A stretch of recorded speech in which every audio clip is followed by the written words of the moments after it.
Imagine sitting down on a bench at a bus stop or in a park and noticing that your phone battery starts going up. You did not plug anything in.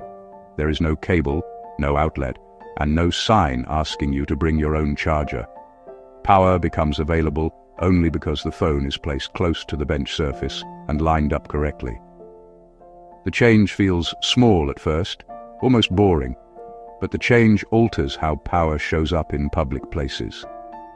This change means public space no longer guarantees that a phone battery will keep draining. For most of your life, electricity has been something you had to actively connect to. You had to find a socket, carry the right cable, and stay close to the wall. Public spaces were places where power usually ran out, not places where power quietly refilled.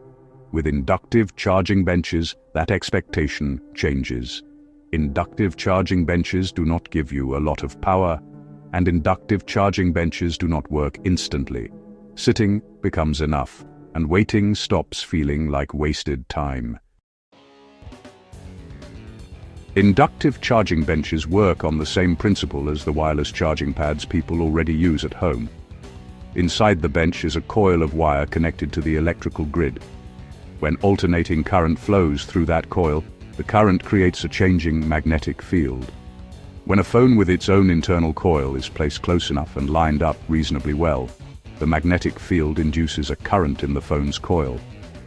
That induced current is then converted into usable electrical power to charge the battery without anything being touched or activated. Please subscribe. Power is not being sent across the park or through open air. The distance involved is actually very short and measured in centimeters, not meters. The phone has to be close to the surface of the bench, and the phone's orientation matters. The short charging range explains both what inductive charging benches can do and where inductive charging benches stop working. If the phone is not placed correctly, charging simply does not happen. Benches work well for inductive charging because of how people already use benches. When people sit, people naturally place phones next to them, either on the bench surface or in a hand resting near the bench surface. That phone placement behavior makes placement predictable. Benches are also fixed in place, and in many cities benches already sit near underground power lines used for lighting or nearby infrastructure. Because benches usually have metal frames or reinforced structures, the bench structure can help shape and contain the magnetic field, instead of letting the magnetic field leak outward. That placement predictability makes the inductive charging bench system practical to deploy at scale. Inductive charging benches do not charge phones quickly, and that slow charging speed is deliberate. Wired chargers can refill a battery much faster, but high power levels create heat, and heat is hard to manage in outdoor furniture that has to survive weather, damage, and constant use. Fast charging also wears phone batteries more aggressively, which is not ideal for a shared public system. Keeping power levels modest allows the bench to stay cool and usable for long periods without supervision. A public bench might be used by a lot of different people throughout the day. If just one person could pull a lot of power really quickly, that sort of rapid power draw would put stress on the system, and it would drive up the operating costs.